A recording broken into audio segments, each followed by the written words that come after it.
एक गांव में सोनू और सुनीता नाम के भाई बहन रहा करते थे। जब छोटे थे तभी उनके माता पिता का देहांत हो गया था। तब से सोनू और सुनीता अनाथ की जिंदगी जी रहे थे। सोनू सुनीता का बहुत ख्याल रखता था। उनके माता पिता बहुत गरीब थे, इस कारण उनके पास घर नहीं था। सोनू अपनी बहन के साथ फुटपाथ पर रहा करता था। सोनू काम करके अपना और अपनी बहन का पेट भरा करता था। एक दिन सोनू गाड़ी साफ कर रहा था, तभी गाड़ी का मालिक, अरे ये कैसी गाड़ी साफ किया है तुमने, ऐसी गाड़ी साफ किया जाता है क्या? सोनू, मालिक मैं फिर से साफ कर देता हूँ, मुझे जल्दी जाना है। गाड़ी का मालिक, ये लो 2 रुपये। सोनू, मालिक थोड़े ज़्यादा मिल जाते तो अच्छा होता। गाड़ी का मालिक, जैसी गाड़ी साफ किया है वैसा पैसा मिलेगा। यह कहकर गाड़ी का मालिक गाड़ी लेकर चला गया। सोनू, मुझे दूसरा काम देखना पड़ेगा, नहीं तो हम दोनों भाई बहन भूखे मर जाएंगे। सोनू ने सोचा इससे काम नहीं चलेगा, कोई दूसरा काम देखना होगा।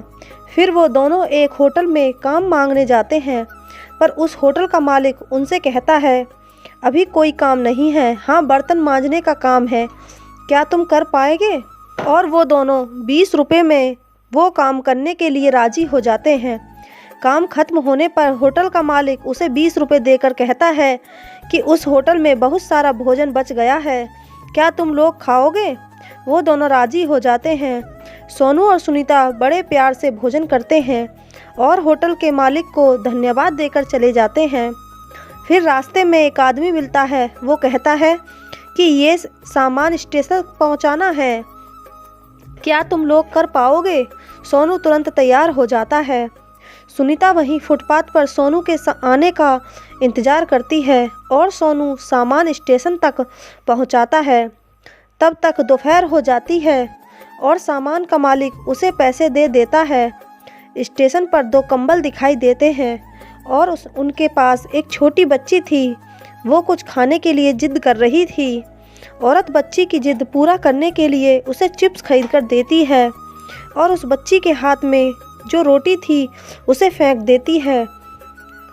सोनू, जिसे भूख लगी है भगवान से नहीं देता और जिसके पास सब कुछ है उसे उसकी कदर नहीं होती। ऐसा सोचकर सोनू वहाँ से चला जाता है। तभी सोनू को उसकी बहन की याद आती है और वह उसके लिए कुछ खाने की चीज़ें खरीदने लगता है और सोनू सामान खरीदकर चल पड़ता है।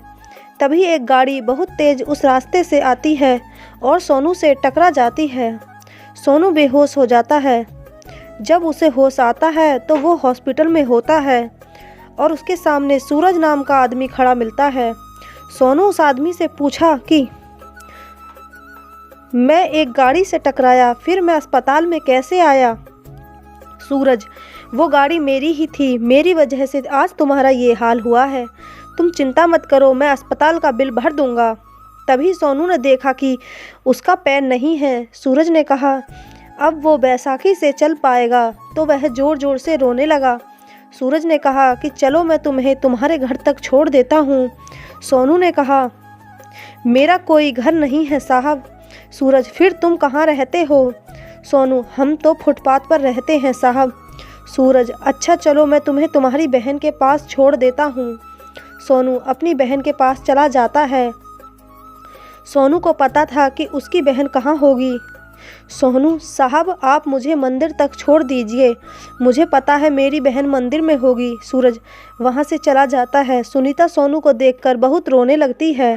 सुनीता, भगवान ऐसा क्यों करता है? ऐसा कहकर सुनीता रोने लगती है। तभी सोनू सुनीता से कहता है ऐसा कुछ नहीं है, भगवान के घर देर है अंधेर नहीं है। सुनीता और सोनू वहाँ कुछ खाना खाते हैं। सोनू अपनी बहन सुनीता से कहता है कि अब उसके कोई काम नहीं हो पाएगा। सोनू, अब हम लोग मंदिर के बाहर भीख मांगा करेंगे, उससे गुजारा हो जाएगा। सुनीता, ठीक है। अब सोनू और सुनीता मंदिर में उस रोज़ से भीख मांगते थे। अब ऐसे ही बहुत दिन बीत जाते हैं। कोई उन्हें पैसा देता था, कोई उन्हें खाने की चीज़ें दिया करता था। अब ऐसे ही उन दोनों के दिन बीत रहे थे। तभी एक दिन एक आलीशान गाड़ी मंदिर के सामने आकर रुकी। उसमें से औरत बाहर आई। वो मंदिर में पूजा करने के लिए चली जाती है। थोड़ी देर बाद वो औरत मंदिर के बाहर आ जाती है। तभी उसकी नज़रें सोनू और सुनीता पर पड़ती हैं। उन्हें देखकर वो अपने बैग में से रोटी निकालकर उनके सामने फेंकती है। तभी सुनीता गुस्से से उस औरत से कहती है, मैडम आपको रोटी देनी है तो हाथ में दो, ऐसे फेंको मत। ऐसे फेंकने से रोटी खाने के लायक नहीं रहेगी। औरत, मुझे मत सिखाओ कि मुझे क्या करना है क्या नहीं। मुझे लगा मैं हाथ में दूंगी या फेंक दूंगी। मैडम जी इतना घमंड अच्छा नहीं। औरत, तू मुझे समझाएगी कि मुझे कितना घमंड है? रुक मैं अभी बताती हूँ, तू इतनी सी है। ऐसा कहकर वो औरत सुनीता को मारने लगी और बहुत ज़ोर ज़ोर से मारने लगी। तभी सोनू बीच में आकर कहता है, मैडम सुनीता को मत मारिए, इसकी तरफ से मैं माफ़ी मांगता हूँ। आपने रोटी ज़मीन पर फेंका इसलिए सुनीता आपसे यह बात कही। इसमें सुनीता की कोई गलती नहीं है। औरत, तुम समझदार लगते हो।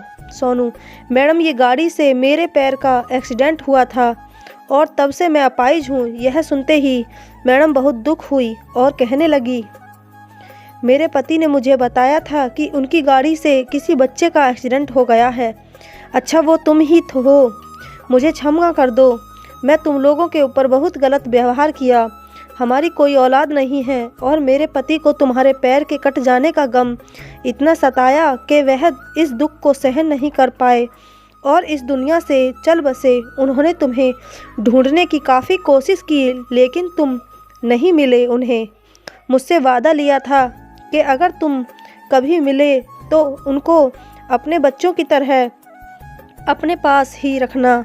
तुम दोनों मेरे साथ मेरे घर चलो। वो दोनों उनके साथ जाने के लिए तैयार हो गए। अब वो दोनों उस घर में बहुत खुशी खुशी रहते हैं। वो औरत भी उन्हें अपने बच्चों की तरह पाला करती है। वो दोनों वहाँ बहुत खुश हैं। गरीब का भूख बहुत अलग होती है, ऐसे ही अमीर लोगों की भूख अलग होती है। उनके पर्याप्त भोजन होने के कारण वो फेंक देते हैं, मगर गरीब को भूख लगे तो उन्हें खाने के लिए 2 वक्त की रोटी भी नहीं मिलती। इसी वजह से गरीब और अमीर लोगों की भूख अलग अलग होती है। इस कहानी से हमें यह सीख मिलती है कि गरीब होने के कारण उन्हें कष्ट नहीं देना चाहिए। गरीबों की हमेशा सहायता करनी चाहिए।